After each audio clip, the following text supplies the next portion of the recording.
अस्सलामु अलैकुम वरहमतुल्लाहि वबरकातुहू।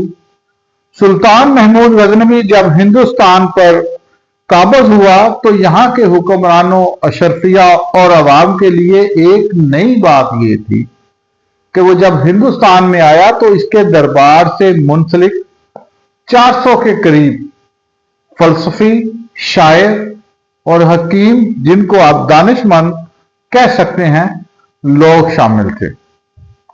सुल्तान महमूद गजनवी उन्हें महाना वजीफा दिया करता था। बकौल किताब हिंद उनके लिए खास किस्म का एक लिबास था या पगड़ी थी जिसकी बिना पर उनकी शनाख्त होती। अबू रेहान अल बैरूनी भी उन्हीं में से एक था।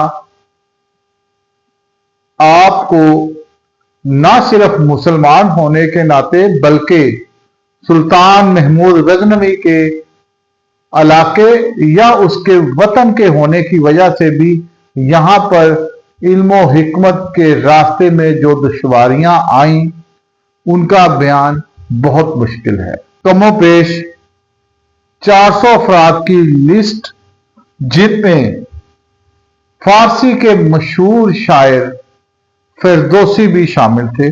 फिरदौसी का मुकम्मल नाम अबुल कासिम मंसूर बिन हसन अल फिरदौसी अल तूसी था। बकौल जलाल खिलजी मुतल्लक के फारसी के मशहूर शायर, जिनके नामों के एतबार से बहुत सी रवायात है, लेकिन वो अपने कलमी नाम अल फिरदौसी अल तूसी से मशहूर हुए। उनके अलकाब में शेख, अमीर, अल हकीम शामिल है।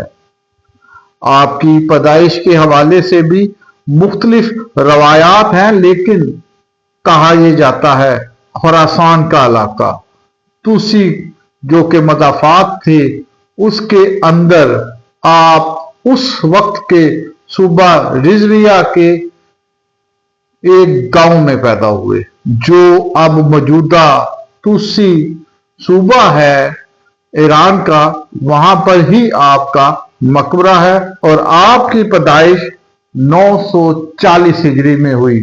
आपकी वफात के हवाले से दो किस्म की मुख्तलिफ आरा है, जिसमें 1019 और 1025 की तारीख में मिलती है। अबुल कासिम मंसूर बिन अल हसन अल फिरदौसी अल तूसी का जो सबसे अहम कारनामा था वो उनका शाहनामा था।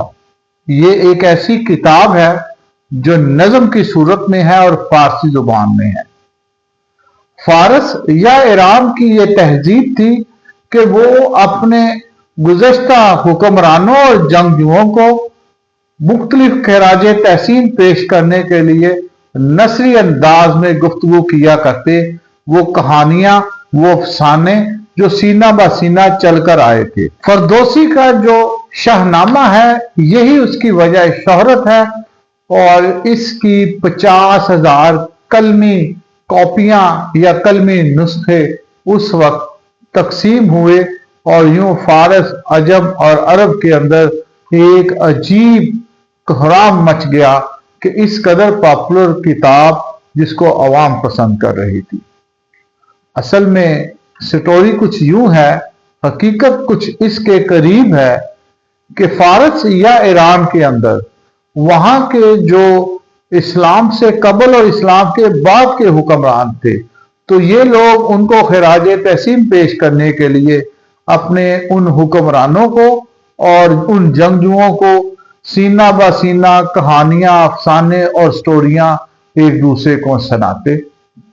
सामयानी सल्तनत के जो हुक्मरान थे उन्होंने फारस के उस वक्त के एक अजीम शायर जिसका नाम दकीकी था, उसको ये ऑर्डर किया, उसको ये हुक्म किया कि वो इन तमाम अफसानवी और सीना ब सीना चलने वाली तहजीब और तमद्दन के अंदर बिछी हुई इन कहानियों को इकट्ठा कर एक किताब की सूरत मुरतब करे। दकीकी को उसके गुलाम कत्ल कर देते हैं और फिरदौसी दकीकी के साथ एक गहरे ताल्लुकात की बिना पर उसी के इस मिशन को लेकर आगे चलते हैं और 1010 हिजरी के करीब तकरीबन 3 दहाइयों के अरसे के बाद शाहनामा कंप्लीट करते हैं। यहां पर एक रवायत ये भी है कि दहकीकी की बजाय फिरदौसी ने ये सब कुछ खुद ही किया और उनके बेटे का नाम शाहनामा था, जो जवां उम्र ही में इंतकाल कर गया और ये किताब उन्होंने अपने बेटे के नाम से मुंसलिक की। अहले ईरान या फारस के यहाँ फिरदौसी इसी तरह मोतबर है जिस तरह हमारे यहाँ पंजाब के अंदर हम हीर वारिस शाह और सैफुल मलूक को लेते हैं और सिंध के अंदर भटाई को। फिरदौसी के शोहरा आफाक शाहनामे के साथ मुंसलिक जो किस्सा जो ज़द आम मशहूर है वो कुछ यूं है कि फिरदौसी ने जब शाहनामा को गजनवी के दरबार में जाकर सुनाना शुरू किया तो बादशाह वक्त सुल्तान महमूद गजनवी ने उसे कहा कि मैं तुम्हें फी सतर एक सोने का टुकड़ा यानी कि अशरफी इनाम करूंगा। फिरदौसी अपना शाहनामा सुनाता जाता और सुल्तान महमूद गजनवी उस पर सोने की अशरफियों के इनामात की बारिश करता जाता। अलगज़ सुल्तान महमूद गजनवी ने 60,000 सोने की अशरफियां फिरदौसी को इनाम में दी। मगर यहीं से एक नई कहानी जन्म लेती है कि फिरदौसी अहले तशी मसलक का था और सुल्तान महमूद गजनवी के दरबार से मुंसलिक उसके दरबारी दूसरे मसलक के, तो उन्होंने उसे बिदती समझते हुए उसके इनाम को चांदी से बदल दिया और सुल्तान महमूद गजनवी को कहा ये तो ज़हनी तौर पर बीमार है। एक रवायत ये कहती है कि सुल्तान महमूद गजनवी के दरबार से मुंसलिक उसके मशीरों के बारे में फिरदौसी ने कोई तारीफी जुमले नहीं कहे, जिस पर पूरा का पूरा दरबार उससे हसद करने लगा और उन्होंने सुल्तान महमूद गजनवी से कहकर उसका इनाम चांदी में बदल दिया। फिरदौसी जब सुल्तान के दरबार से फारिग होता है तो उसको सोने की शर्फियों की बजाय एक गुलाम चांदी की शर्फियां लाकर देता है, जो फिरदौसी उसी गुलाम और इर्द गिर्द के दुकानदारों में तकसीम करके तंजिया शायरी शुरू कर देता है। इस बात का इल्म जब दरबार में सुल्तान महमूद गजनवी को होता है तो वो उसे उसी वक्त कैद करने और फांसी की सजा दे देता है। रवायत ये है कि फिरदौसी वहां से भागकर अपनी जान बचाकर अपने इलाके तूसी में आ जाता है। अब हम आते हैं वापस उन खुराफात की तरफ या झूठी कहानियों की तरफ।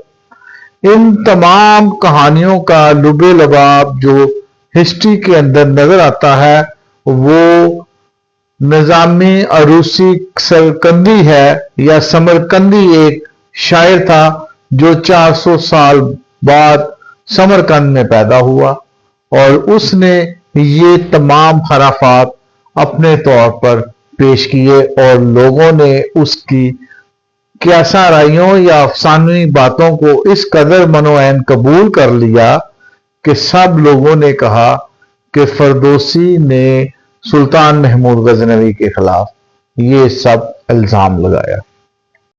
वो एक सियासतदान और सुल्तान महमूद गजनवी के दरबार से मुंसलिक दीवान के अंदर जज था। उसने किसी भी हवाले से कोई तारीखी बुक नहीं लिखी थी।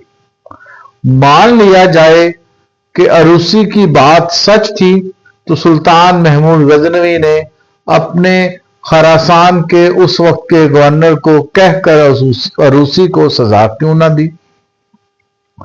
दूसरा, अबुल फजल बहिक्की जो कि तारीखदान था और उसने सुल्तान महमूद गजनवी के हवाले से उसकी तारीख लिखी, اس نے بھی اس حوالے سے کسی قسم کی کوئی قصہ کہانی یا روایت کو اپنی تاریخ میں نہیں لکھا۔